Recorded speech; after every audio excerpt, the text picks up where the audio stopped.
Bismillahirrahmanirrahim. Alhamdulillahi wahda. Wassalatu wassalamu ala man la nabiyya ba'da. Assalamu alaikum wa rahmatullahi wa barakatuh. Donc bienvenue dans cette nouvelle vidéo qui est une série de vidéos que je présente en rapport avec le sujet d'Ibn Arabi. Donc dans la vidéo précédente, j'avais parlé justement d'un article qui serait beaucoup plus long que dans la vidéo concernée, donc la vidéo précédente. Donc là voici l'article, Inch'Allah, qui sera lu, qui est beaucoup plus long que la vidéo précédente. Donc je vais essayer de faire au mieux et d'essayer de m'arrêter le moins possible, Inch'Allah wa ta'ala. Donc bismillah. Donc là c'est tiré d'un site qui s'appelle Ibn Arabi Foundation, d'accord, donc la fondation d'Ibn Arabi, d'accord, si on peut dire comme ça. Donc là c'est le livre Al-Futuhat al-Makkiyya. Donc c'est de ça qu'on va parler dans le live. Donc c'est de cette édition, d'accord, l'édition que vous voyez, le livre à droite là, l'image. Donc c'est Futuhat al-Makkiyya en Arba'a Ashara Mujallad, d'accord, donc les Futuhat al-Makkiyya 14 volumes, en 14 volumes. C'est marqué Tabi'atu al-Ula, donc c'est la première édition première. Le livre, le kitab, c'est le Futuhat al-Makkiyya, auteur le Shir al-Akbar Muhyiddin Ibn Arabi, et en gros en substance c'est écrit louange à Dieu et que la prière et la paix soient sur notre maître Mohammed et sa famille. Cela dit, le livre du Shir al-Akbar Muhyiddin Ibn Arabi, intitulé les Futuhat al-Makkiyya, les conquêtes mécoises ou les ouvertures mécoises, est considéré comme l'encyclopédie la plus célèbre du soufisme. Il entreprit, que Dieu l'a agréé, etc. D'accord, là ça coupe. Après on va revenir justement au texte bien plus conséquent.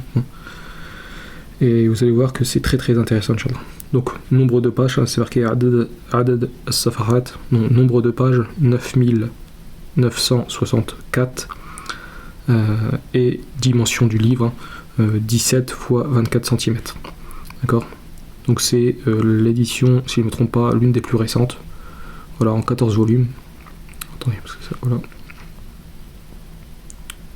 Voilà, il y a plusieurs photos, d'accord, Mouhim, d'accord. Il y a même des vidéos, bon, c'est pas le but de s'attarder plus que ça. Voilà. Donc vous aurez le lien en description de ce présent article, d'accord, pour ceux que ça intéresse, pour pouvoir lire justement la présentation, wasf, d'accord, donc description du livre. Donc louange à Allah et que la prière et la paix soient sur notre maître Mohammed et sa famille. Cela dit, amma ba'd, après ceci, ou cela dit, le livre du Shir al-Akbar Muhyiddin Ibn Arabi intitulé les Futuhat al-Makkiyya est considéré comme l'encyclopédie la plus célèbre du soufisme. Il commença à l'écrire en l'an 599 de l'Hégire à la Mecque, au début de son séjour auprès de la maison sacrée de Dieu et de sa Kaaba honorée. Musharraf.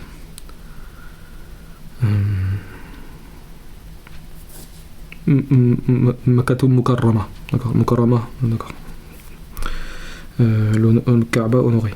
Il acheva sa composition en l'an 629 de l'Hégire. Donc si vous vous rappelez un peu, vidéo précédente, c'était un peu plus. Bon, ça c'est un petit peu normal, il y a des dates qui varient, ça varie de quelques années, d'accord, oui. Donc il acheva sa composition en l'an 629 de l'Hégire, à Damas.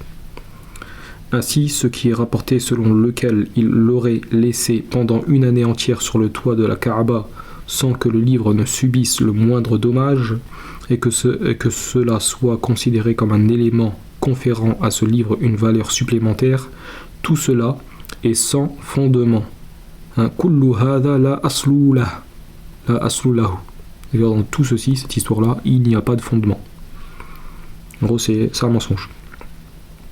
Il ne s'agit que de l'une de ces exagérations qui circulent sur les langues des gens du commun. D'accord ? Al-Sinadi al-Awwam, min al-Mubalirat. D'accord ? Donc, Donc il ne s'agit que de l'une de ces exagérations qui circulent, qui est transmise sur les langues des gens du commun. En effet, les sciences, les connaissances et les enseignements que renferme le livre n'ont pas besoin d'autre chose pour mettre en évidence sa valeur scientifique.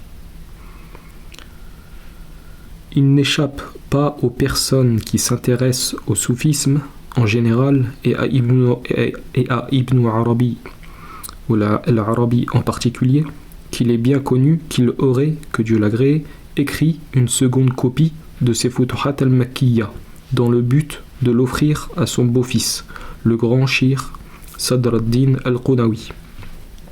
Il aurait commencé à transcrire cette copie en l'an 632 de l'Hégire et l'aurait achevé en 636 de l'Hégire, comme cela apparaîtra dans les lignes qui suivent. Donc petite précision, vous voyez là. Donc en fait ce qui était dit précédemment, donc ça c'est cette seconde copie, 636, d'accord. Donc en fait il n'y a pas eu de, comme j'ai dit il y a quelques minutes en arrière, que ça diffère. Dans la première copie, elle a été achevée apparemment en 629 de l'Hégire, et la deuxième copie, celle qui a été offerte à Sadr ad-Din al-Qunawi, son élève, son plus proche disciple et son beau-fils, elle a été achevée en 636. Elle a commencé en 632 et elle a été achevée en 636. Donc cette copie, donc la deuxième copie, connue sous le nom de copie de Konya, Konya en arabe, Konya. Ouais. Donc cette copie connue sous le nom de Konya est celle sur laquelle se sont fondées toutes les éditions imprimées de cet ouvrage, à l'exception de sa première édition. Donc lorsqu'ils ont publié la toute première édition, récemment, là, il y a quelques siècles en arrière, ils s'étaient appuyés sur une autre copie que Konya. Mais les autres qui ont été publiés par la suite se sont basés sur l'édition de Konya, d'accord, qui est la deuxième édition, celle qui a été donnée à Sadr ad-Din al-Qunawi, d'accord. Donc continuons.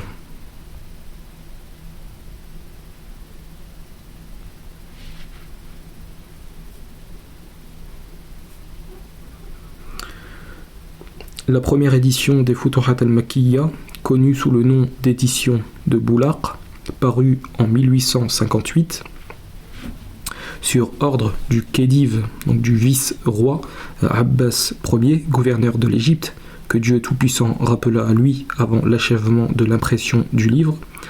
Son successeur, le Khedive, donc le vice-roi Mohammed Saïd Pacha, prit alors soin de cette entreprise. Cette édition s'appuya sur un manuscrit conservé à la bibliothèque Souleymaniya d'Istanbul, lui-même copié à partir de la première version du livre, que le Shir al-Akbar, que Dieu l'agréé, acheva en l'an 629 de l'Hégire. D'accord ? En l'an 629 de l'Hégire. Puis, lorsque l'émir combattant Abd al-Qadir al-Jazairi prit connaissance de l'édition de Boulaq et qu'il était informé de l'existence du manuscrit de Konya, l'émir combattant estima nécessaire de comparer l'édition de Boulaq avec la copie de Konya, laquelle naturellement reflète ce que le Shir al-Akbar, que Dieu l'agréé, avait approuvé 2 ans avant sa mort, comme cela ressort de la date de son achèvement.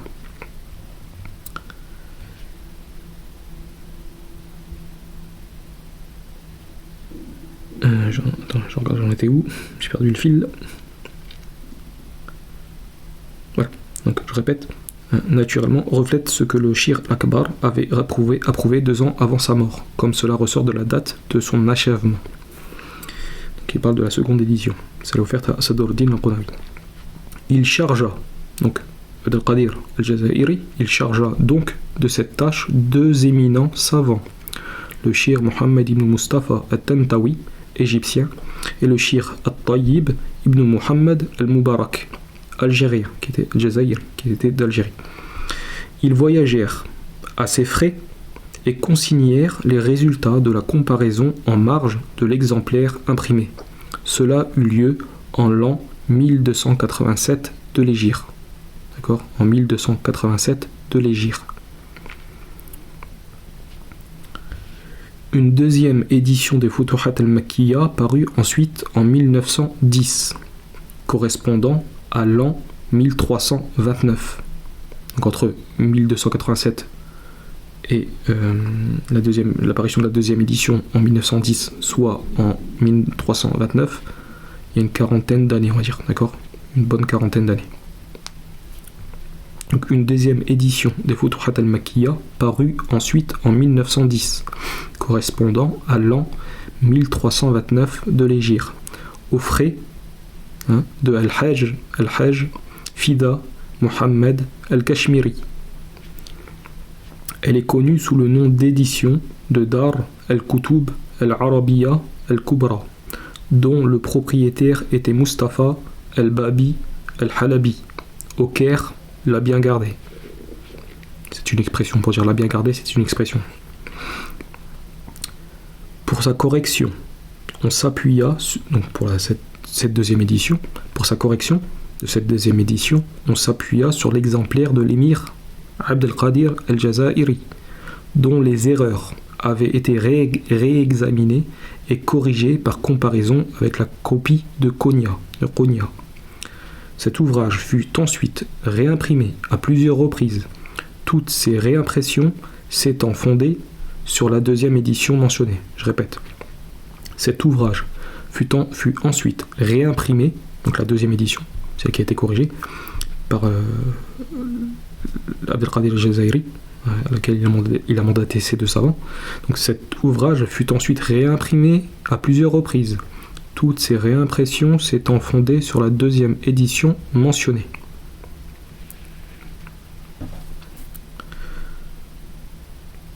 Attendez, je regarde en même temps à l'écran. C'est bon. C'est bon.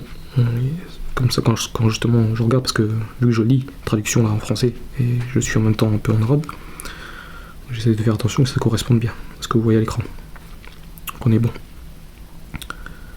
Ces éditions, malgré leur importance, ne peuvent pas être considérées comme des éditions établies selon une méthode critique scientifique. Donc on parle là de méthode scientifique actuelle, d'accord, de notre siècle. C'est pourquoi le chercheur syrien, le docteur Uthman Yahya, entreprit l'établissement critique des Futuhat al-Makkiya en 1954, à la demande de l'université de la Sorbonne.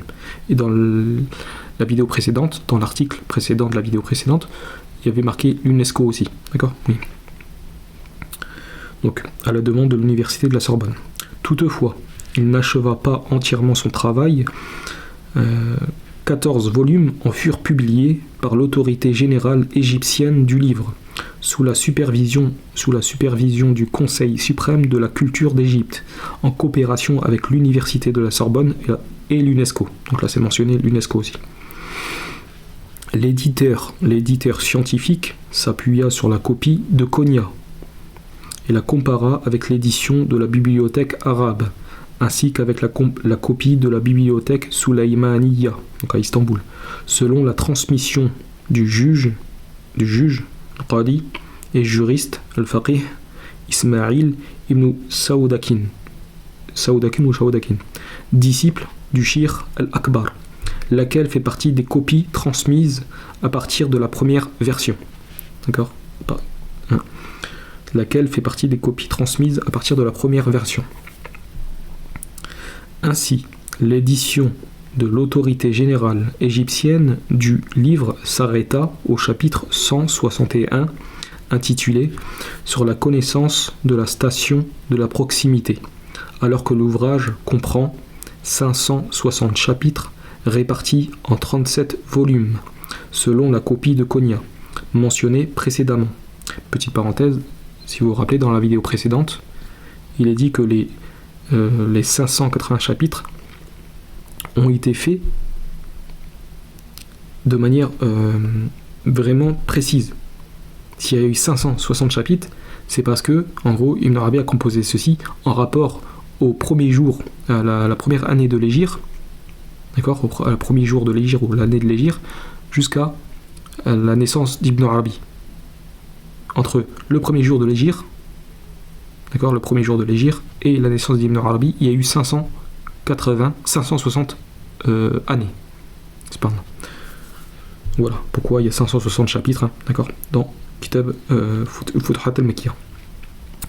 Donc je répète, ainsi l'édition de l'autorité générale égyptienne du livre s'arrêta au chapitre 161, intitulé Sur la connaissance de la station de la proximité, alors que l'ouvrage comprend 560 chapitres répartis en 37 volumes, selon la copie de Konya, mentionnée précédemment. Cette édition fut publiée progressivement entre 1972 et 1992. D'accord ? On l'a eu ça précédemment dans la vidéo précédente.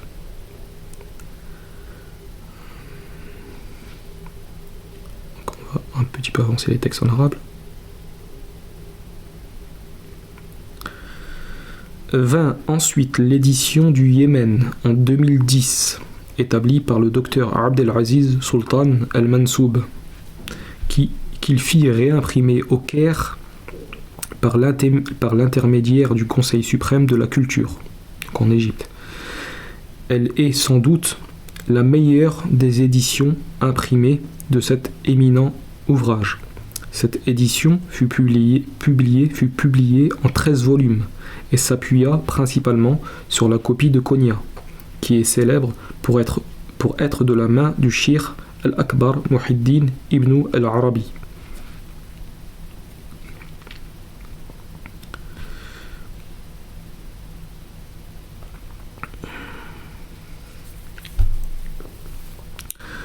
J'avais commencé, donc celui qui a publié la nouvelle édition, la plus récente à ma connaissance, il dit « J'avais commencé à établir le texte critique de cet ouvrage », donc celle du Cheikh Abdelaziz Sultan Mansoub, d'accord ? Donc, il dit « J'avais commencé à établir le texte critique de cet ouvrage il y a plusieurs années, alors que je travaillais comme directeur de la rédaction de la collection du patrimoine à l'autorité générale égyptienne du livre. Mon objectif était de poursuivre le travail du docteur Uthman Yahya. Alors, petite précision, soit il voulait dire que j'ai commencé à établir le texte critique de cet ouvrage, c'est-à-dire celui qui a été édité par Dr Abdelaziz Sultan Mansoub, ou soit celle des autres, d'accord ? Oui, une petite parenthèse, donc je reprends. J'avais commencé à établir le texte critique de cet ouvrage, donc de Futuhat al-Makkiyya, il y a plusieurs années, alors que je travaillais comme directeur de la rédaction de la collection du patrimoine à l'autorité générale égyptienne du livre. Mon objectif était de poursuivre le travail du docteur Uthman Yahya, dont l'autorité n'avait pas achevé l'impression en raison du décès de l'éditeur scientifique, avant qu'il ne puisse terminer son travail. Cependant, cet objectif ne put être réalisé à l'époque, et mon cœur resta attaché au service de cet ouvrage, c'est-à-dire Futuhat al-Makkiyya. Chaque fois que je tombais sur un passage qui ne me paraissait pas satisfaisant, je me disais, c'est peut-être une erreur d'impression.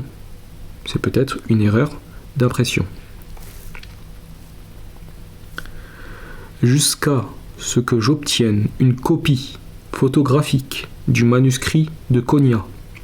Je me mis alors à m'y référer à chaque fois que je rencontrais un passage dont je pensais qu'il ne pouvait pas provenir du Cheikh Al-Akbar, que Dieu l'agréait. Le plus souvent, lorsque l'exemplaire que je lisais était une édition critique, j'en attribuais la responsabilité à l'éditeur scientifique. Mais je constatais que nombre des passages auxquels j'avais été confronté n'étaient pas dus à une inadvertance ou à une erreur de l'éditeur scientifique. Ils se trouvaient tels quels dans la copie de Konya. Je répète, ils se trouvaient tels quels dans la copie de Konya. Parmi eux, figuraient des passages dans lesquels il n'était pas possible que l'auteur, donc Ibn Arabi, se soit trompé, car il ne s'agissait pas d'une erreur de plume. Parfois même, je tombais sur des significations dont je ne doutais pas un instant que le copiste ne comprenait absolument pas Ibn Arabi. En arabe, c'est marqué bien. كنت أقف على معان لا أشك لحظة في أن الناسخ لا يفهم ابن عربي أصلا. D'accord? Subhanallah. Donc forcément il y a des copistes qui ont retranscrit des mots pas forcément comme ça a été dit. C'est ça qu'il veut dire. D'accord? C'est pour ça qu'il dit parfois même je tombais sur des significations dont je ne doutais pas un instant que le copiste, donc à l'époque qui avait copié le livre de Futuhat Makkiyah, ne comprenait absolument pas Ibn al-Arabi. Ensuite il dit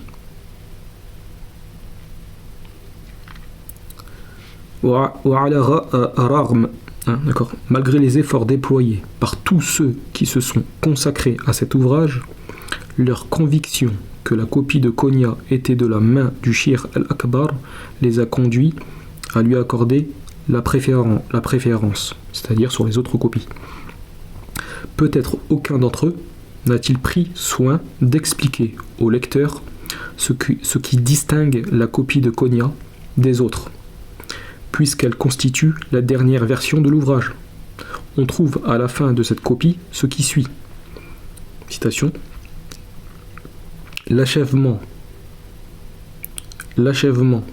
de ce chapitre eut lieu au matin du mercredi 24 du mois de Rabi' al-Awwal de l'an 636 de l'Hégire. Son auteur, Muhammad ibn Ali ibn Muhammad ibn al-Arabi al-Ta'i al-Hatimi, que Dieu l'assiste dans sa compréhension, l'a écrite de sa propre main. Cette copie comprend 37 volumes ou feuillets, etc.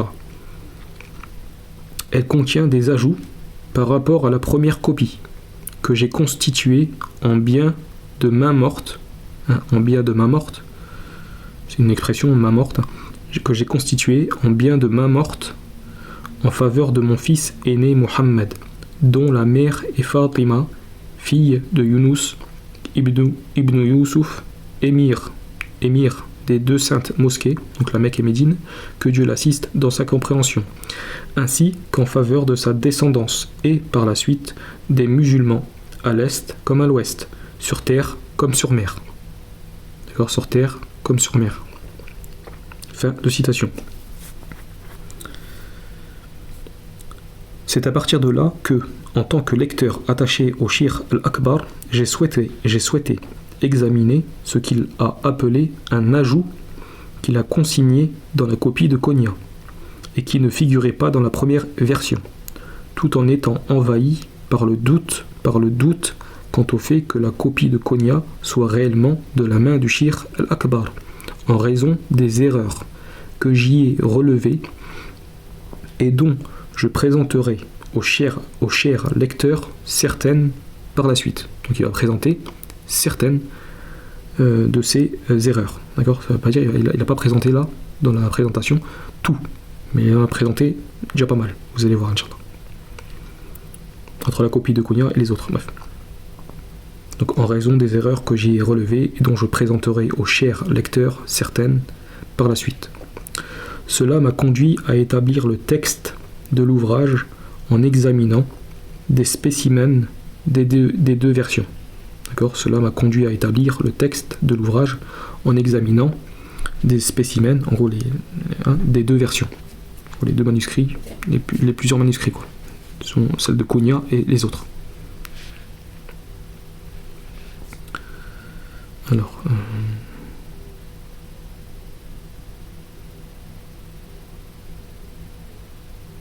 je vais voir si je suis bien en phase. Alors.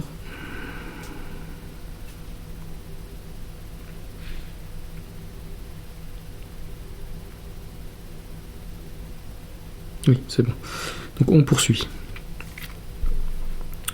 Nous avons trouvé ce qui confirme cela, puisque le Shir Muhiddin indique l'existence d'une première copie des Futuhat, ce qui est une particularité de la copie de Konya, c'est-à-dire qu'il s'agit d'un ajout de la deuxième version.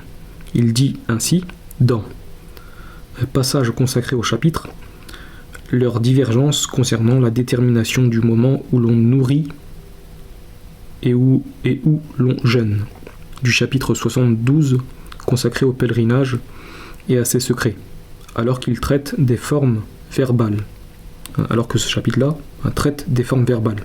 Voir Konya, l'édition de Konya, volume 10, folio, F-O-L-I-O, folio 148A. Et voici le texte suivant. Et fi'oul.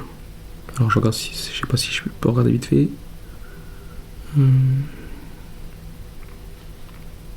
وهو هذا النص وفعل وفعل, d'accord, c'est là, c'est pour ceux qui suivent, c'est là, voilà. Donc fi'oul, on ne lui trouve aucun nom correspondant à ce shem dans la langue, Les spécialistes de cette langue en ont expliqué la raison en disant qu'ils trouvaient pénible de passer de la kasra à la damma. Leur raisonnement repose sur la recherche de la facilité. Or, cette explication ne vaut rien à nos yeux. Nous l'avons développée dans la première copie de cet ouvrage. Donc ça, c'est les propos d'Ibn Arabi, d'accord ? En revenant, donc fin de propos d'Ibn Arabi, qui sont attribués à Ibn Arabi, en revenant à la copie de Bayazid, donc ça c'est la première copie, volume numéro 3743, folio, d'accord, en gros ardoise, folio numéro 377B. Au cours de notre travail sur les Futuhat, nous avons constaté que ce passage y avait été développé, comme le Shir l'avait indiqué dans la copie de Konya. Nous présenterons, donc, j'avance un petit peu, nous présenterons dans les lignes suivantes certains éléments que nous avons relevés dans les deux versions, ce qui nous a conduit à préférer ne pas prendre la copie de Konya comme copie définitive que le Shir al-Akbar aurait agréé, donc il met ça au conditionnel, aurait agréé pour cette édition, celle de Konya, tout en reconnaissant son immense importance. Nous espérons ainsi offrir aux chers lecteurs, grâce à cette édition critique, un texte qui, selon nous, soit à la hauteur de cette éminente œuvre encyclopédique. D'accord ?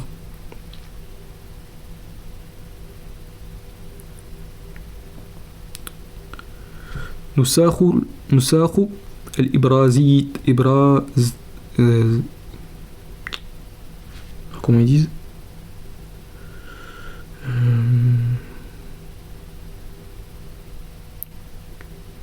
Ibrazatayn, d'accord, en gros les copies des deux versions. Les vicissitudes du temps ont empêché qu'une copie complète de la première version nous parvienne. Quant aux copies que nous avons pu obtenir, aucune n'en est une copie complète. Il s'agit soit de copies qui réunissent les deux versions, celle de Konya et les autres, certains passages ou certaines parties en ont été copiés à partir de sources manuscrites représentant la première version, tandis que d'autres ont été copiés à partir de sources représentant la deuxième version. Je répète, il s'agit soit de copies qui réunissent les deux versions, soit certains passages ou certaines parties en ont été copiés à partir de sources manuscrites représentant la première version, tandis que d'autres ont été copiés à partir de sources représentant la deuxième version, réunissant ainsi entre leurs deux couvertures des éléments relevant de la première version et d'autres de la deuxième version. Soit, ils viennent de copies qui opèrent un choix entre les formulations et retiennent celles qu'elles jugent les plus appropriées au sens et les plus conformes à celles-ci. Elles ont ainsi amalgamé les deux versions et nous ont donné, si l'expression est permise, une troisième version, qui n'est ni exactement la première, ni exactement la deuxième, mais plutôt un mélange de l'une et de l'autre. Ce que la recherche permet de conclure, c'est que les copistes avaient à leur disposition des copies manuscrites, dont certaines représentaient la première version et d'autres la deuxième version. Les copistes transcrivaient donc à partir des unes et des autres, sans aucune distinction entre les deux versions. Ce choix et cet amalgame ne sont en réalité que le résultat de la confrontation entre des copies manuscrites qui étaient tombées entre les mains des copistes. Ce qui se rapproche le plus de ce que nous connaissons aujourd'hui sous le nom d'établissement critique, en gros dans le jargon scientifique actuel, sans que les détails des choix des copistes soient indiqués. Quant à ce qui représente le premier type, il s'agit de... Je regarde pareil en arabe là.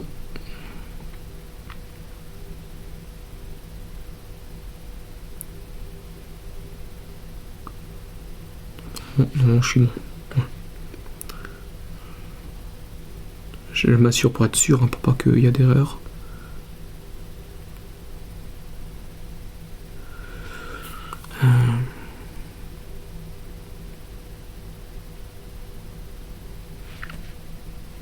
Oui, c'est là, d'accord.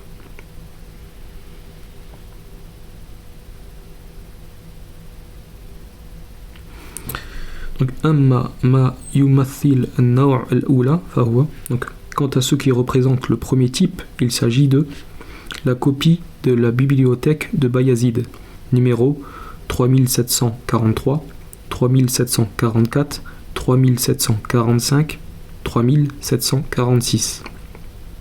Cette copie a été transcrite à partir d'un original écrit de la main de son auteur en l'an 629 de l'Hégire, c'est-à-dire à partir de la première version.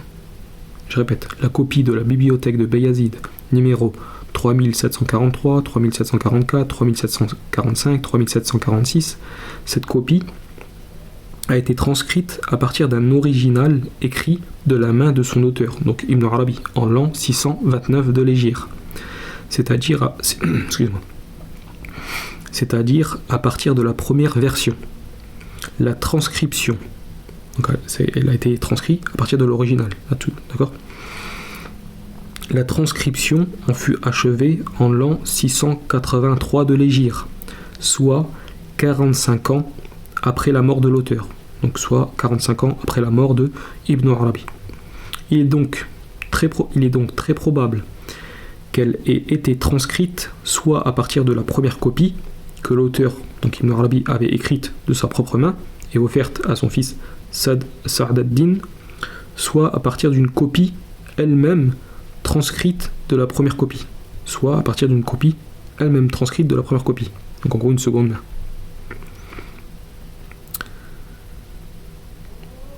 Cette copie fut écrite d'une belle écriture, claire et entièrement vocalisée, à l'exception du premier volume, qui correspond au numéro 3743. Depuis le folio numéro 235A jusqu'à la fin du troisième volume, qui correspond à 3745, depuis le folio numéro 229A jusqu'à la fin, et du quatrième volume, soit 3746, dans son intégralité. Tout cela fut écrit d'une écriture plus tardive, en l'an 1212 de l'Hégire, une partie correspondant à la première version et une autre à la deuxième version. De nombreuses erreurs de lecture, altérations et fautes orthographiques se trouvent dans ces passages.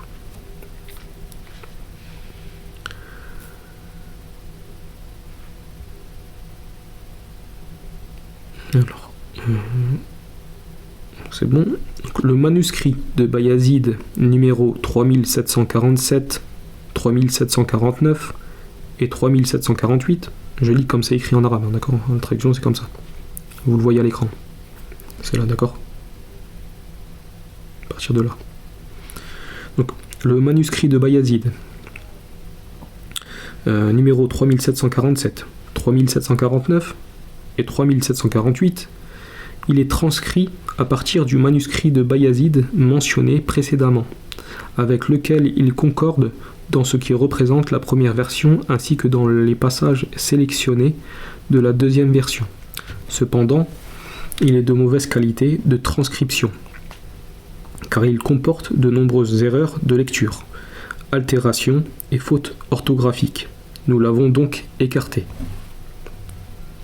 Quant à ce qui représente le deuxième type donc de manuscrit, il s'agit de la copie de Hakim Oglou, numéro 488 et 489, la copie de Damad Ibrahim Pacha, numéro 749, et la copie de Nour Uthmaniya, numéro 2503. Ces copies concordent tantôt avec les copies de la deuxième version, tantôt avec celles de la première version, et parfois encore elles amalgament les deux versions, comme nous l'avons signalé précédemment.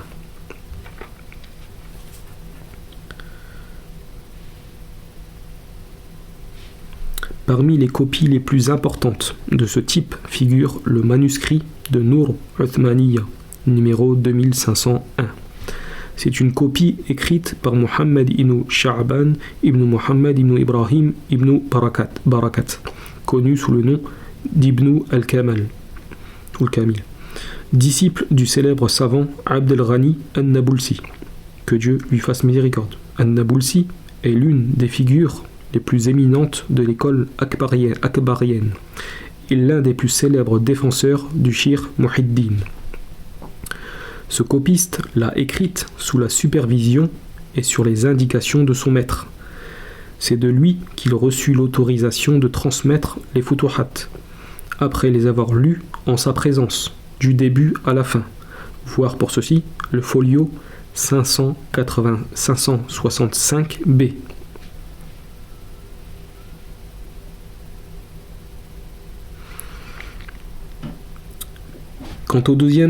Quant aux copies qui représentent la deuxième version, elles sont nombreuses. Donc là, on a vu les premières versions, d'accord ? Quant aux copies qui représentent la deuxième version, elles sont nombreuses. La plus importante est la copie de Konya, numéro 1736-1772. Quant aux autres copies, la plupart sont soit directement transcrites à partir de celle-ci, soit transcrites à partir de copies elles-mêmes transcrites à partir de celle-ci. La copie de Konya est-elle de la main du Shir al-Akbar? D'accord? هل نسخت قونية بخط الشيخ الأكبر؟ هذا السؤال. Donc, dans le domaine des études soufis en général et akbariennes en particulier, il est devenu courant d'attribuer le manuscrit de Konya au Shir al-Akbar et de dire qu'il l'a écrit de sa propre main et l'a offert à son beau-fils, le Shir Sadr ad-Din al-Qunawi. Cette affirmation s'est largement répandue et a été très largement acceptée dans les milieux scientifiques. De nombreux chercheurs et spécialistes du patrimoine soufi l'ont reprise. Les anciens les avaient même précédés dans cette affirmation, au point que notre maître, Sayyidi Abd al-Wahhab al-Sha'rani, mort en 973 de l'Hégire, l'a attribué, la version de Konya, au Shir al-Akbar, comme cela est bien connu de lui.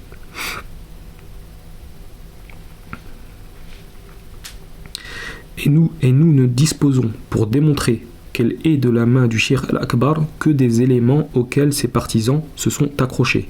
La signature du Shir Muhiddin, qui figure au début du premier volume, ainsi que ce qui a également été écrit de sa main au début du 5e volume, et les certifications d'audition, Samarat, présents dans les volumes de cette copie, tels que celui consigné dans le volume 1, folio 47A, et dans le volume 32, folio 126B, et les autorisations, ijazat, accordées à l'auteur, volume 6, folio 100 60b, ainsi que les collationnements avec la première copie effectuée pour Sadr ad-Din al-Qunawi et Ibn Shawdakin.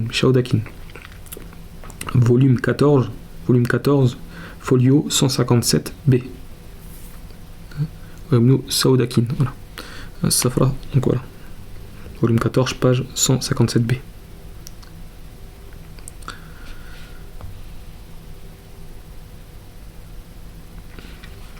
Cette affirmation ne repose pas sur des preuves scientifiques, solides et fiables, permettant de l'élever au rang de probabilité, encore moins de certitude exempte de tout doute et qui ne puisse être remise en cause par aucune éventualité. Donc la petite parenthèse, ce qui veut dire celui qui a publié cette nouvelle édition, que dire que ça vient le manuscrit de Konya qu'on a actuellement vient vraiment de Shir al-Akbar, avec tout ce qu'il a mentionné, comme quoi les seules preuves qu'on a, c'est la signature, les sama'at, etc., les auditions, que ça a été entendu par Shir, la lecture, etc., et ils ont eu ijazat, donc l'autorisation de me transmettre. Ils disent que ceci, voilà, c'est les seules preuves qu'il y a vraiment.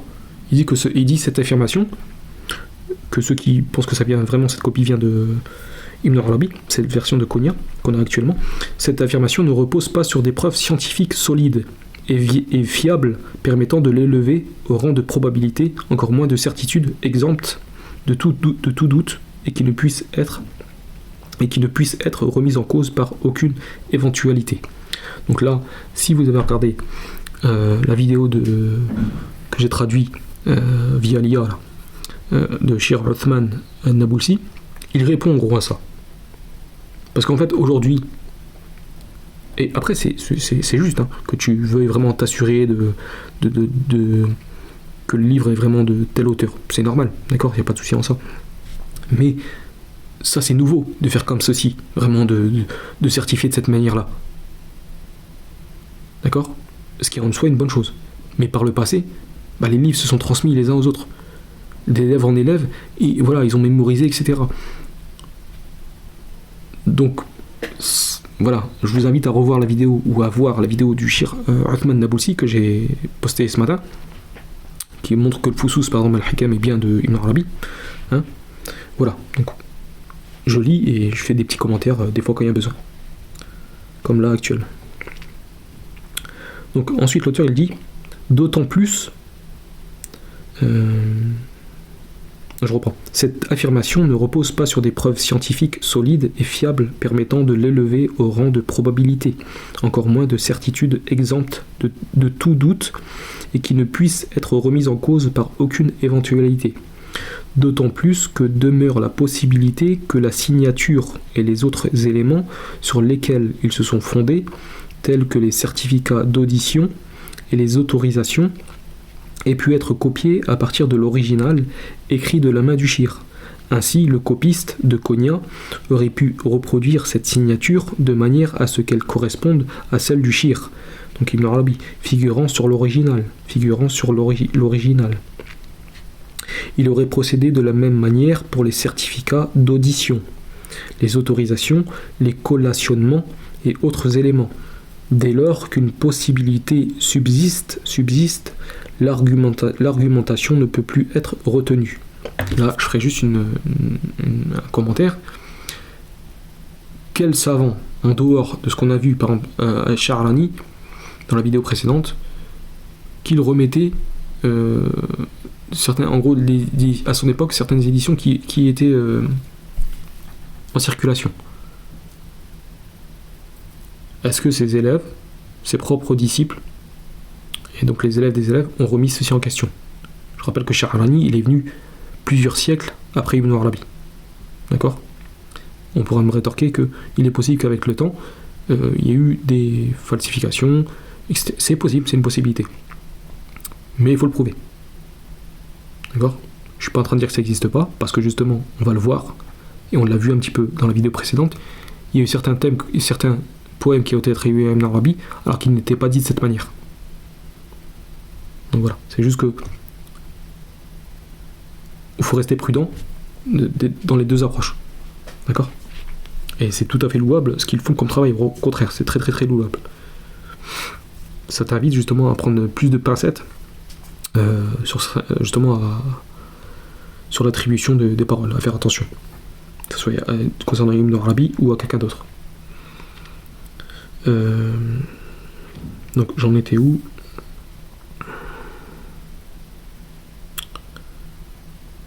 Donc, ainsi, le copiste de Konya aurait pu reproduire cette signature de manière à ce qu'elle corresponde à celle du shir figurant sur l'original.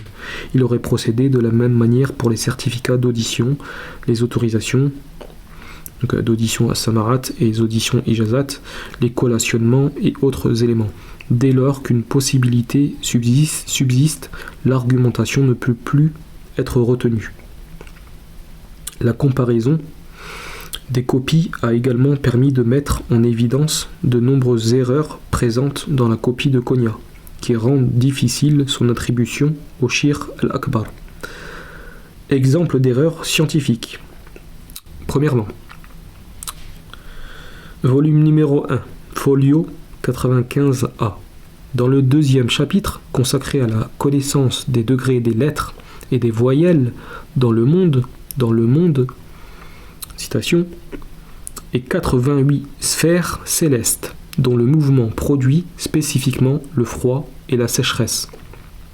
Or, le nombre correct, donc la fin de citation des propos d'Ibn Arabi, l'auteur il dit, qui a vérifié, il dit « Or, le nombre correct que donne le calcul exact est 38, comme cela figure dans la copie de Bayazid. » Alors que là, ils disent 88 sphères. Alors que dans la copie de Bayazid, c'est 38 sphères. Deuxièmement, parmi les erreurs, des exemples des erreurs scientifiques par rapport aux copies. 2. Volume 1, folio 101b.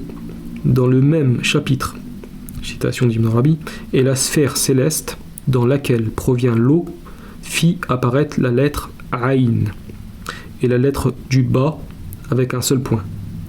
La formulation correcte est, donc fin des propos d'Ibn Arabi, et après il dit la formulation correcte est, citation, la tête du ya. La tête du ya. Ra'su al-ya. D'accord ? Comme dans la copie de Bayazid. Troisièmement, volume 1, folio 108A, dans le même chapitre, citation d'Ibn Arabi, qu'on attribue, parmi eux se trouve le monde qui est dominé par l'acquisition des attributs du réel, à savoir le ta, le tha et le ha. Cela est incorrect. Donc, d'accord, cela est incorrect, il dit la formulation correcte est le ha avec 2 points, comme dans la copie de Bayazid. Je regarde. Le ha,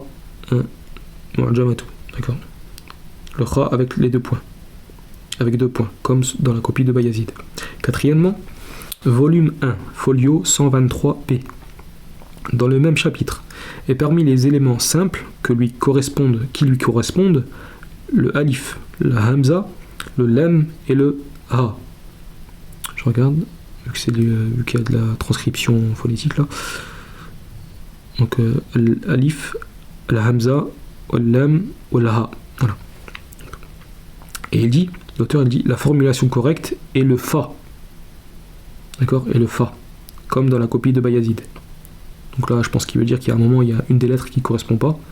C'est pas le ha, mais ça, je pense que c'est le fa. Bref, oui. Cinquièmement, parmi les erreurs scientifiques. Volume 1, folio 150A. Citation. Et s'ils sont 8, à savoir le ha, selon les 2 positions, le fa, selon une opinion, le sad, selon une opinion, le dad, selon une opinion, et le zayn, attendez, je regarde. Alif, ou la hamza, ou la... Non, c'est pas... Non, cinquièmement, c'est...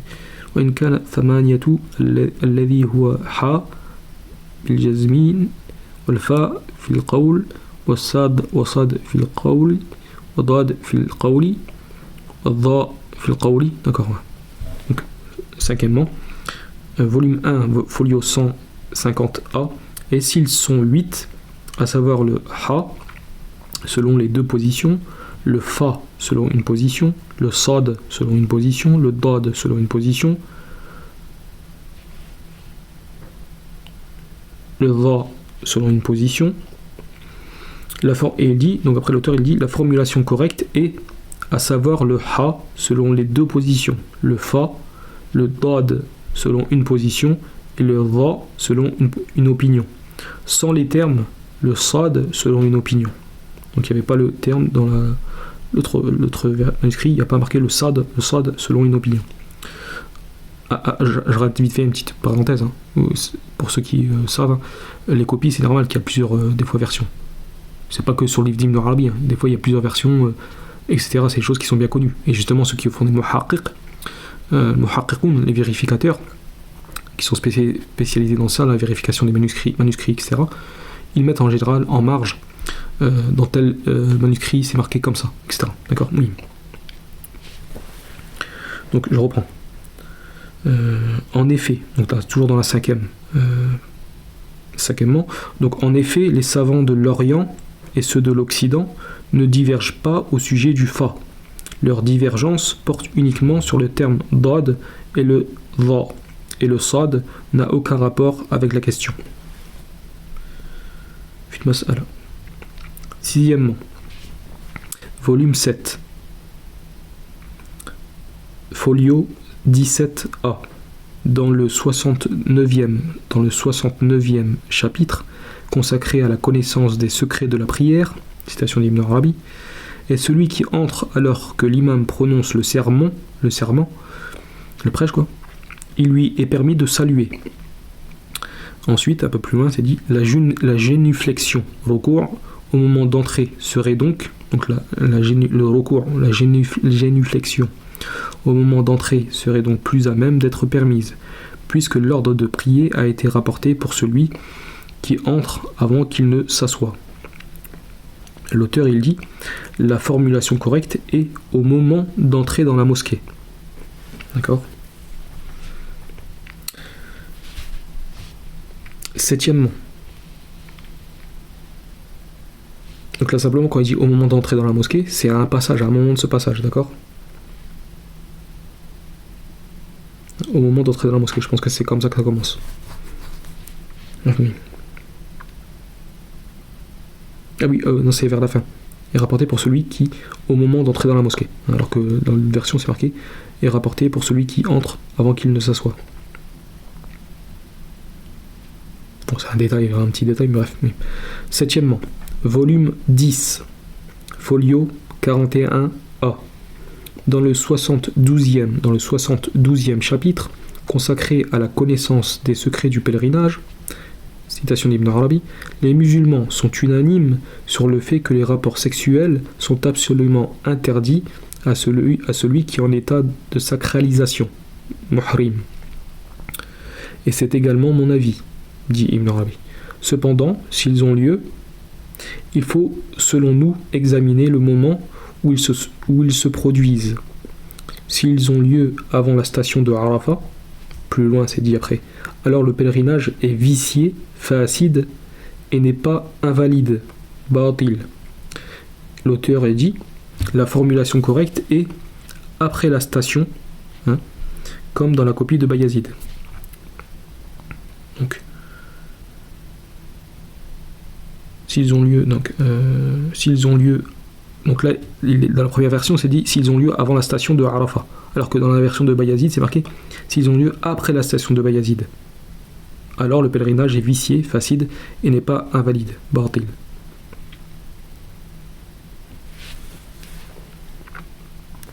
Exemple d'omission maintenant. C'est là, on aura pour ceux qui suivent. Voilà. Exemple d'omission. 1. Au début du 3e chapitre, le shir dit « Puisque les questions fondamentales sont au nombre de 4, à savoir hel, est-ce que, ma, quoi, kaif, comment, et lima, pourquoi. Hel et lima sont deux questions spirituelles simples, auxquelles s'ajoute qu'est-ce que c'est. Ainsi, hel et lima sont les deux principes corrects des choses simples, car il y a dans qu'est-ce que c'est? Une certaine forme de composition, tandis que les choses simples ne sont pas composées. Quant à comment, c'est une question qui porte spécifiquement sur ce qui est composé. Ainsi, se trouve ceci dans la copie de Bayazid. Dans la copie de Konya, volume 2, folio 22b, on lit « Puisque les questions fondamentales sont au nombre de 4, à savoir hel, c'est-à-dire est-ce que, ma, quoi, kaif, comment, et lima, pourquoi. Hel et lima sont deux questions spirituelles simples, auxquelles s'ajoute qu'est-ce que c'est. Ainsi, hel et lima sont les deux principes corrects des choses simples, car il y a dans qu'est-ce que c'est une certaine forme de composition seulement. Il dit que dans la version de Konya, il dit maintenant sans les mots, tandis que les choses simples ne sont pas composées. Quant à comment, c'est une question qui porte sur ce qui est composé. Donc là, dans la version de Bayazid, il s'est dit comme on a lu auparavant, et dans la version de Konya, c'est lu comme ça, mais sans celle de Konya, il n'y est pas dit tandis que les choses simples ne sont pas composées. Quant à comment, c'est une question qui porte sur ce qui est composé. Voilà.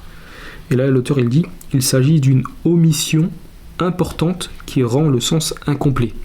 Dans la version de Konya, le mot qui manque, alors qu'elle est dans la version de Bayazid, elle n'est pas dans la version de Konya. Ce qu'il dit, l'auteur, il dit, il s'agit d'une omission importante qui rend le sens incomplet. Deuxièmement, à la fin du 4e chapitre, puis, donc citation d'Ibn Arabi, puis tu sauras avec certitude que ce nom n'est pas cet autre nom par cette subtilité. Puis, plus loin, Ibn Arabi dit, cependant, je veux te faire prendre connaissance d'une vérité qu'aucun des anciens n'a mentionnée. C'est que chaque, donc citation plus loin d'Ibn Arabi, c'est que chaque nom, comme nous l'avons établi, rassemble les réalités des noms et les contient, avec l'existence et la subtilité.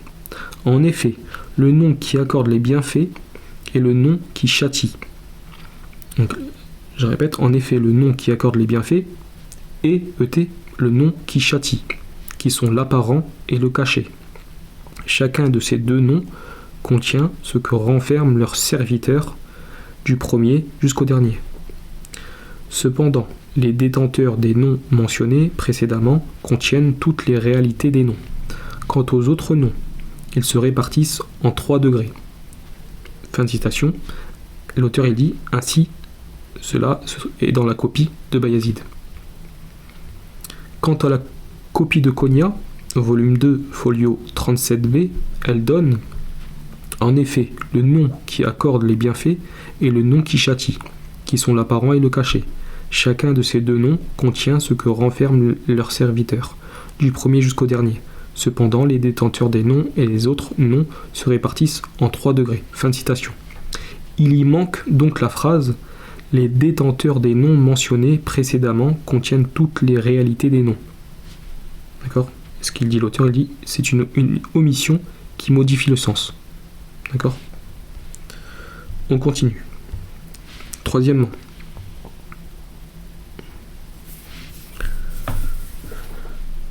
Attention, je ne dis pas qu'il n'y a pas d'erreur de traduction, c'est possible qu'il y a des fois des petites erreurs, d'accord, des erreurs. Donc, ceux qui sont bien arabophones, il n'y a pas de souci, corrigez dans les commentaires, il n'y a pas de souci sur ça, d'accord. On est là pour s'entraider, Inch'Allah. Donc, troisièmement, parmi les erreurs d'omission, dans le passage, citation, passage consacré à sa parole, maître du jour de la rétribution, Maliki Yawmiddin, du 5e chapitre sur la connaissance des secrets de Au nom de Dieu, le tout miséricordieux, le très miséricordieux, et de la Fatiha sous un certain aspect, et non sous tous ses aspects. Ça c'est citation en gros d'Ibn Arabi. Citation encore d'Ibn Arabi, et le jour de la résurrection est le moment où il fait advenir la rétribution. Ce discours ne s'adresse qu'à celui qui se considère lui-même comme agissant, et qui demande la rétribution ou à qui elle est demandée s'il s'agit d'un châtiment. Cela est inévitable. Si c'est l'obéissance, alors ce sont des jardins du paradis, et si c'est la désobéissance relevant de la mécréance, alors c'est la Jahannam, donc l'enfer. Fin de citation. Et l'auteur, il dit ainsi, c'est écrit ainsi dans la copie de Bayazid. Ainsi, ceci figure dans la copie de Bayazid. Quant à la copie de Konya, volume 2, folio 63b, elle donne, citation, « Et le jour de la résurrection est le moment où il fait advenir la rétribution, ou à qui elle est demandée s'il s'agit d'un châtiment. Cela est inévitable. Si c'est l'obéissance, alors ce sont des jardins du paradis, et si c'est la désobéissance relevant de la mécréance, alors c'est la Jahan, l'enfer. » Et là, l'auteur, il dit, sans la phrase, ce discours ne s'adresse qu'à celui qui se considère lui-même comme agissant et qui demande la rétribution. Donc, dans la version de Konya, il n'y a pas ça, il n'y a pas cet ajout par rapport à la version de Bayazid, la première copie. Et l'auteur, il dit, la présence de cette omission est importante.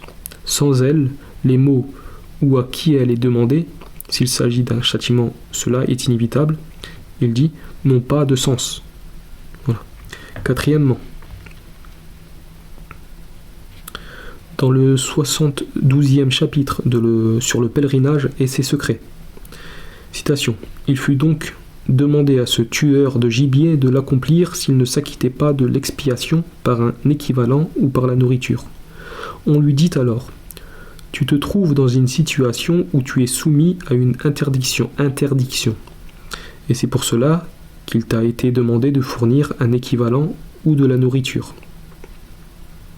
Si tu refuses, sors donc de cette situation d'interdiction, afin que le tueur de gibier ne soit plus soumis à cette interdiction et qu'aucune obligation ne lui incombe. » Il dit, « Et quelle est cette chose ?» Il répondit, « Le jeûne, car il m'appartient. Et moi, je ne suis pas caractérisé par le fait d'être soumis à une interdiction. Revêt donc mon attribut et tu obtiendras la protection. » Donc en gros ici c'est une Arabi à propos d'Allah par rapport au jeûne, un hadith. D'accord. Et là l'auteur il dit ainsi dans la copie de Bayazid. C'est ainsi que se trouvent ces phrases-là dans la copie de Bayazid. Dans la copie de Konya, volume 10, folio 141b, on lit, citation, « Il fut donc demandé à ce tueur de gibier de l'accomplir s'il ne s'acquittait pas de l'expiation par un équivalent ou par la nourriture. Si tu refuses, sors donc de cette situation d'interdiction, afin que le tueur de gibier ne soit plus soumis à cette interdiction et qu'aucune obligation ne lui incombe. » Il dit, « Et quelle est cette chose ?» Il répondit, « Le jeûne, car il m'appartient. Et moi, je ne suis pas caractérisé par le fait d'être soumis à une interdiction. Revêt donc mon attribut et tu obtiendras la protection. » Fin de citation. Et l'auteur il dit, il manque donc la phrase, on lui dit alors, tu te trouves dans une situation où tu es soumis à une interdiction, et c'est pour cela qu'il t'a été demandé de fournir un équivalent ou de la nourriture. Voilà, il manque ça.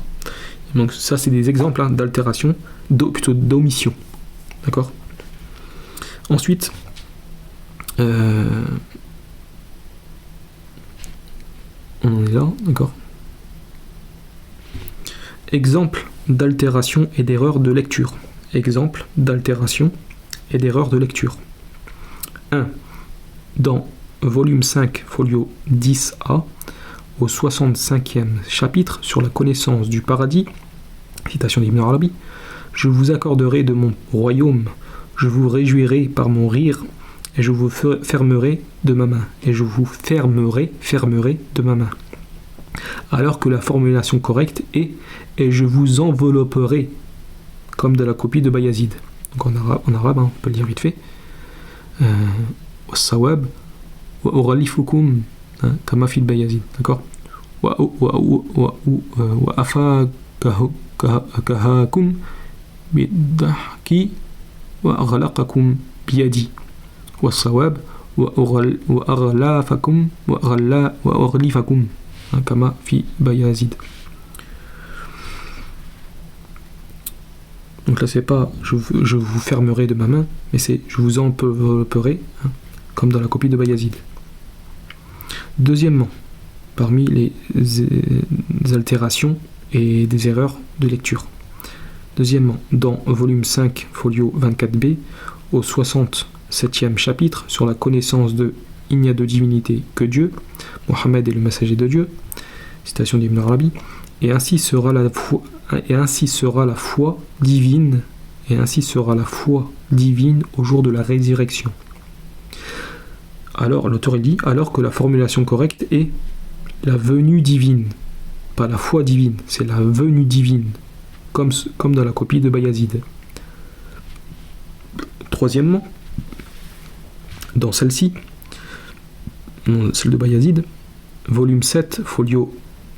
dans celle-ci, celle de Konya, volume 7, folio 6b, au 69e chapitre, sur la connaissance des secrets de la prière, il est écrit, citation d'Ibn Arabi, et Dieu a indiqué la félicité de sa contemplation et de sa compagnie sans aucune restriction ni limitation. Et il a dit, il embrasse toute chose. Et il a dit, il est, donc en parlant d'Allah, il est avec vous où que vous soyez. Sache donc cela. Fin des propos d'Ibn Arabi. L'auteur il dit, alors que la formulation correcte est la généralisation de sa contemplation. Comme l'indique le fait qu'ils disent sans aucune restriction. Voilà comment cela est mentionné dans la copie de Bayazid, et comme dans la copie de Bayazid. Quatrièmement, dans volume 7, folio 11a, dans le même chapitre, citation d'Ibn Arabi, nos savants ont divergé quant à savoir si deux prières du vendredi peuvent être célébrées dans une même ville ou non. Certains estiment cela permis, tandis que d'autres estiment que cela n'est pas permis. De même, certains d'entre eux ont posé comme condition la ville, tandis que d'autres ne l'ont pas posé. Certains ils ont dit que c'était la ville, c'était une ville, que là on pouvait faire deux prêches, ou même plusieurs, dans une même ville. Mais tandis que d'autres ne l'ont pas posé comme condition. De même, certains ont posé comme condition que la mosquée soit couverte, tandis que d'autres ne l'ont pas considéré comme nécessaire. Fin de citation d'Ibn Arabi. Et l'auteur il dit, la formulation correcte est la mosquée, d'accord, comme dans la copie de Bayazid, à la place de la ville, comme l'indique sa parole. De même, certains d'entre eux ont posé comme condition que la mosquée, d'accord. Fin de citation. Cinquièmement, dans volume 7, folio 95a, dans le même chapitre, citation d'Ibn Arabi, l'éclipse est un signe. Dieu fait ainsi peur à ses serviteurs. Lorsqu'elle se produit, la sunna, donc la tradition prophétique, veut que les gens se précipitent vers la prière, comme pour les autres signes créés, tels que les tremblements de terre. Fin de citation d'Ibn Arabi. L'auteur dit, la formulation correcte est les choses qui inspirent la crainte, d'accord, comme dans la copie de Bayazid.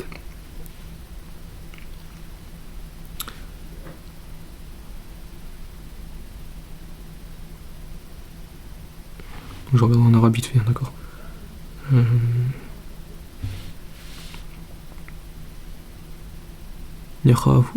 Yakhifullahu bi ibadahu, d'accord.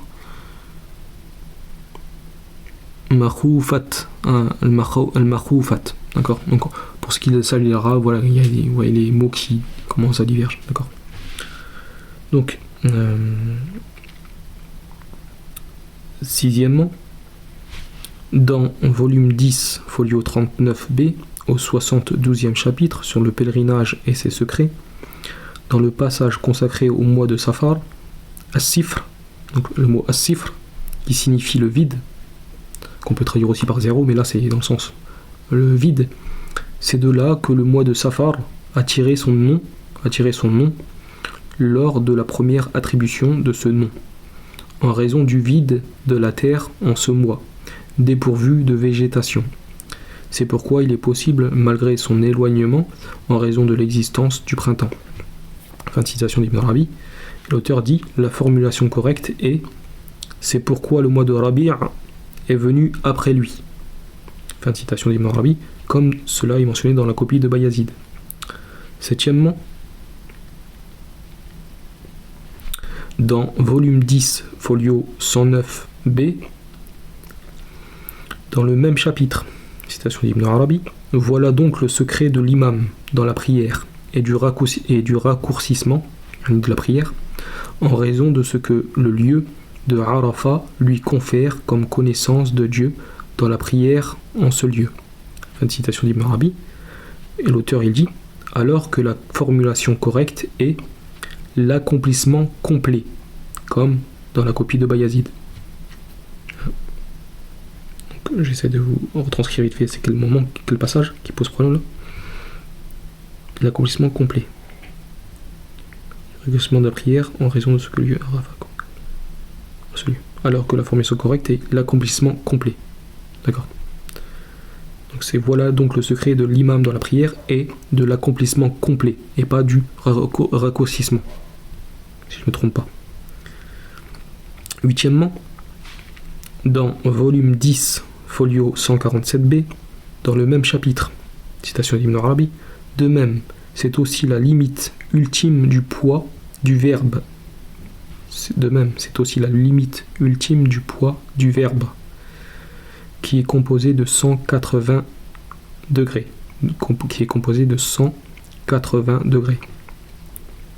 Alors que donc l'auteur il dit, alors que la formulation correcte est la limite ultime des noms du poids du verbe.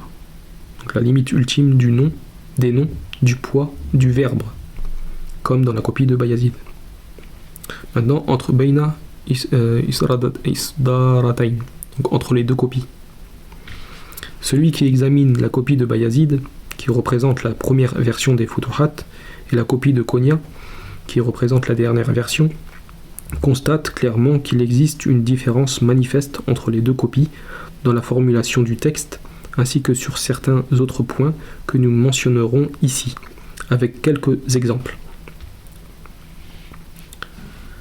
Mais cette différence signifie-t-elle qu'il existe une divergence entre les deux versions au point que nous puissions dire qu'Ibn Arabi a présenté les Futuhat dans la deuxième version avec un contenu différent de celui de la première version? Donc c'est une question qui est posée.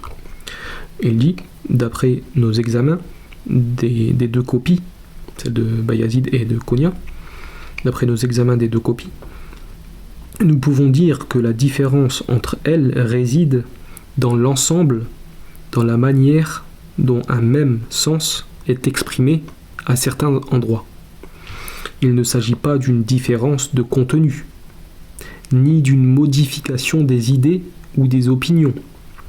Le contenu reste le même, et les idées restent les mêmes, mais la manière de les exprimer diffère dans les deux copies. Bien plus, les passages où les deux copies concordent se rejoignent et se rapprochent dans les formulations, et les expressions sont beaucoup plus nombreux que ceux où elles divergent, et se séparent. Cela est vrai de manière générale et dans l'ensemble. Donc là, il le dit bien lui-même que il n'y a pas de traficotage vraiment de manière exceptionnelle. C'est juste des fois, c'est dans les sens, etc., les mots, etc. D'accord ? Il dit après, il existe toutefois des différences entre les deux copies qui ne relèvent pas de cette catégorie par contre. Donc là par contre il précise. Il dit de manière générale, c'est conforme, les deux copies sont conformes, simplement ça varie sur l'emploi d'un même sens, d'un mot, etc. Ça c'est de manière générale. Mais il dit, il existe toutefois des différences entre les deux copies qui ne relèvent pas de cette catégorie, donc ce qu'il a cité juste avant. Il dit, on trouve ainsi des opinions et des idées qui ne figurent pas dans Bayazid, alors qu'elles figurent dans Konya, mais dans Bayazid, elles ne figurent pas. Mais écoutez bien ce qu'il dit, mais cela reste exceptionnel. D'accord ? Il dit, cela reste exceptionnel. Je vais essayer de trouver en arabe. Lakin hada laysa ghaliban. D'accord ? Donc c'est exceptionnel. Même là, quand il y a des choses des opinions qui ne relèvent pas de la première catégorie, qui sont vraiment différentes, d'accord ? Il dit que ceci reste exceptionnel. Donc ça veut dire que là, de ce qu'on lit là, lui-même confirme que les propos d'Ibn Arabi, ce sont bien ses propos. Et qu'il y a simplement, des fois c'est des sens des mots qui changent, d'accord ? Il y a des petites omissions, des sens des mots qui changent, et que rarement, de manière exceptionnelle, il y a vraiment par contre des choses qui ne figurent pas dans l'édition de Bayazid, alors qu'ils figurent dans l'édition de Konya. Mais il dit que mais cela reste exceptionnel. Lakin hada laysa ghaliban. Mais ceci n'est pas de manière générale. Donc là, ça c'est clair. Et alhamdoulilah, on va finir, Inch'Allah. Peut-être le trait le plus remarquable qui nous apparaît dans les différences entre les deux copies est-il la qualité de la composition qui caractérise Bayazid, ainsi que la vigueur de son expression et la concision de la formulation, tandis que Konya, la version de Konya, se distingue par le choix de formulations plus proches de l'entendement et de termes plus agréables à l'oreille de l'auditeur, avec un développement de l'expression et une explication du sens. Il dit, donc après avoir dit ceci, les différences entre les deux copies apparaissent notamment dans les ajouts présents dans Konya et absents dans Bayazid. D'accord ? Ces ajouts varient entre de légers... Écoutez bien, ces ajouts varient entre de légers ajouts ne dépassant pas quelques mots, pouvant aller jusqu'à plusieurs lignes. Donc il dit que ces ajouts, d'accord, de ces différentes copies qui apparaissent dans l'édition de Konya et celle de Bayazid, ces ajouts varient entre de légers ajouts ne dépassant pas quelques mots et pouvant aller jusqu'à plusieurs lignes, et de grands ajouts comprenant al-wasl et al-fasl et de grands ajouts comprenant un wasl, un fasl ou davantage. D'accord ? Un wasl, fasl, je pense que c'est par rapport au chapitre, etc. Tout ça. Donc voilà, ça peut varier différemment. Ça peut être un peu léger, comme ça peut paraître de plusieurs lignes, ces changements, ou de grands ajouts comprenant un wasl et un fasl. Je pense à un fasl, c'est comme un genre de sous-chapitre, etc. Ou davantage, il dit. Donc en arabe, on va retrouver le terme. وتختلف هذه الإضافة بين زيادة طفيفة يعني لطيفة طفيفة لا تتجاوز بضع كلمات وقد تزيد إلى عدة أسطور أو زيادة كبيرة تشتمل وصلا أو فصلا أو أكثر من ذلك. Donc ça c'est aussi clair, d'accord ? C'est assez clair quand même, d'accord ? C'est pas un... Donc et là, bientôt on va conclure. Comme vous voyez à l'écran, on arrive à la fin, alhamdoulilah. Il dit parmi les exemples les plus importants du troisième type figure la aqida de Nahashi. Je regarde en arabe si c'est bien ça. ومن أبراز أمثلة النوع الثالث. Donc là, il faut pas mélanger, d'accord, les sujets. Il a parlé de plusieurs sujets, d'accord. Donc là, on est dans le troisième type qui figure, d'accord, parmi les différences entre les deux copies, d'accord, etc. Donc parmi les exemples les plus importants du troisième type figure ce qu'on dit l'aqida al-nashi'a al-shadiya, d'accord. Donc la aqida de Nashi et Shadi, c'est marqué aussi wasl de Nashi et Shadi, et la aqida des gens d'élite, de l'élite, wasl sur la aqida des gens de la spécialité parmi les gens de Dieu, entre contemplation et dévoilement. Il dit l'auteur, aucune de ces deux doctrines qui occupent dans la copie de Konya les folios allant du volume 1 folio 64A au volume 1 folio 84B ne figure dans la copie de Bayazid, malgré la continuité du propos et la justesse du sens dans celle-ci. À voir Bayazid, manuscrit numéro 3743, folio 21B. Vous voyez là carrément il y a un wasl qui est dans la version de Konya, alors qu'elle n'est pas dans la version de Bayazid. D'accord? Il le dit bien.